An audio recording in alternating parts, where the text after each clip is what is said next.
International Men's Day has passed once again. I always use this day to take some time to reflect on my appreciation for the men in my life and everything that men have done for me. As I do this, I also often take time to look around and see the other sentiments I'm seeing about men and International Men's Day.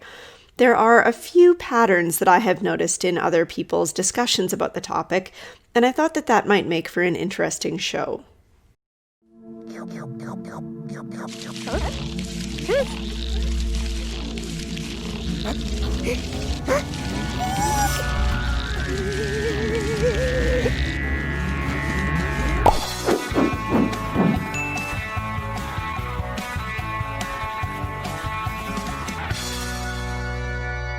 Hello once again from the Prim Reaper. I found an article talking about this subject that, granted, is a few years old at this point, but it reasonably reflects the same kinds of things that we see people talking about today. It's called "There's One Big Reason You Should Care About International Men's Day." Let's look through it together and ponder about what it has to say. Ladies, let's get ready to give your man some extra attention this November 19th, which is International Men's Day. Women's Day is celebrated annually on March 8th. Before you say, "But isn't every day International Men's Day?" listen up. Even feminists are on board with the day because, by definition, feminism is the belief that men and women should have equal rights and opportunities, and as it stands now, men's mental and physical health is not where it should be. Rather than challenge the definition of feminism for the millionth time, let's briefly check in on the article they used to support their point. While the title is certainly a humorous one, the article itself does very little to challenge the so-called bitching. Instead, she briefly talks about her niece and nephew, and how she wants her nephew to be just as valued by society as her niece. She also gives a mention to the other men in her life who have given it meaning, which again provides very little incentive for other feminists to not complain. In fact, I often suspect that the reason why some feminists complain about this subject is because they lack a lot of positive male figures in their lives. I'm quite sure that any feminists that are currently against International Men's Day will not be convinced to start caring about it just because this particular individual has some men in her life that she cares about. Don't get me wrong, it's a nice little article with a nice message about appreciating the men in this one author's life, but it's hardly the stamp of feminist endorsement the original article is making it out to be.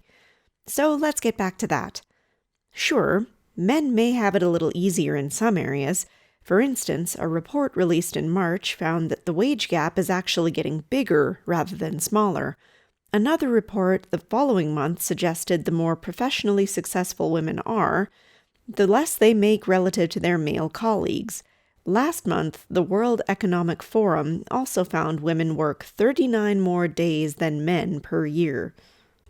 Now, again, we've talked about these issues forever on this channel, so I'm not going to spend a long time on them, but the first cited link flat out admits this wage gap is due to women's choices, like working part-time, choosing different careers, and prioritizing childcare.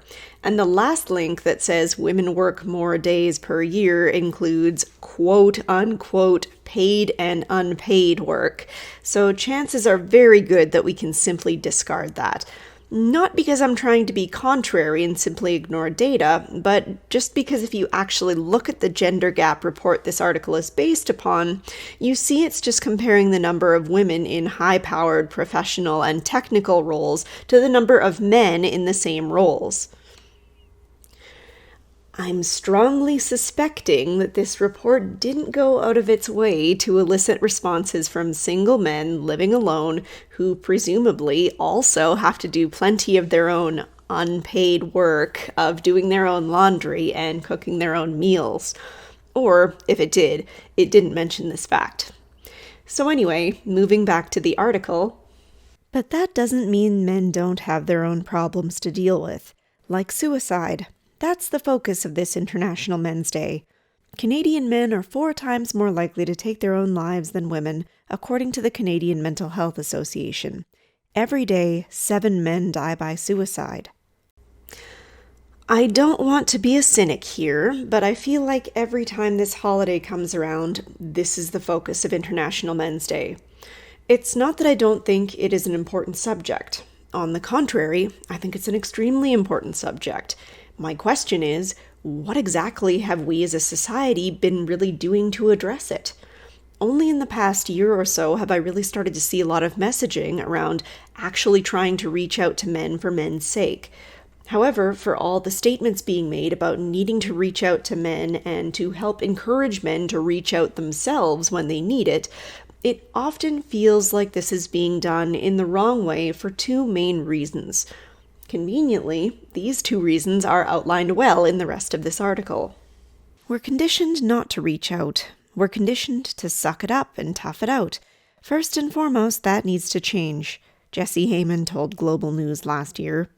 He's the Canadian Community Engagement Director for Movember, which is dedicated to raising awareness about men's health issues. Heyman would like to see boys to be taught to reach out for help and not stifle their emotions. And then in big broad text in the middle, we need to break down those negative aspects of masculinity. As always, that's what a lot of this all comes down to. In order to be mentally healthy, we must challenge aspects of masculinity, because it's always elements of masculinity that are the problem. It's not that you might feel depressed and hesitant to reach out because you have been rebuffed for it previously. It's not that you might feel anxious and unsure about what to do next, so you fall into a procrastinating pattern that continually puts things off until you're buried under a mountain of problems. It's not that you're more solution-focused and therefore don't really feel all that much better about expressing your emotions if it doesn't lead to a concrete change in your situation. It's not that you feel worried about burdening other people with your problems, or even just being perceived as a burden by others, which, by the way, is one of those major factors present in people with suicidal urges, so you decide to keep those problems to yourself. Because if it were any of these things, then these would be behavior patterns that anyone, not just men, could be prone to, right? No, for some reason, these days it always seems to come back to masculinity. And sure, when people say things like this, they're always careful to mention the so-called negative elements of masculinity, but regardless, it still comes across as attacking an inherent part of their being. And that's because for some reason, it's acceptable to do this when it comes to men. After all, you never see any articles claiming the need to challenge negative aspects of femininity. Or if you do, it's usually one directly in response to someone asserting the same thing of masculinity. And in those cases, it comes across as snarky. It feels like an attack. I think it becomes more obvious because it's not politically correct to publicly denounce women's behavior, or even just behaviors that might be more common in women. However, we've become so comfortable with making these kinds of statements of men and masculinity that many people have become desensitized to it and think of it as normal. It's one of the reasons why I now feel this little pang of distrust when I see images like this being shared around.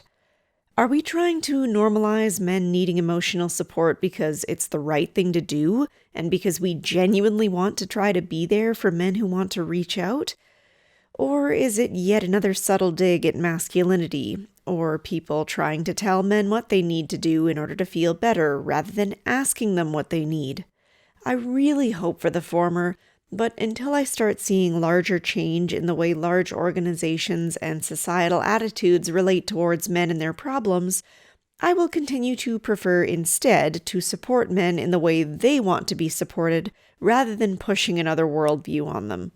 Anyway, let's return to the last line of the article to see the other reason I think we are focusing on the wrong thing. The main thing the article decides to end on. Children suffer when they lose a father or a grandfather prematurely, reads the International Men's Day website, so let's work together to turn the tide of male ill health and suicide. Really a poignant thought to end on if you think about it.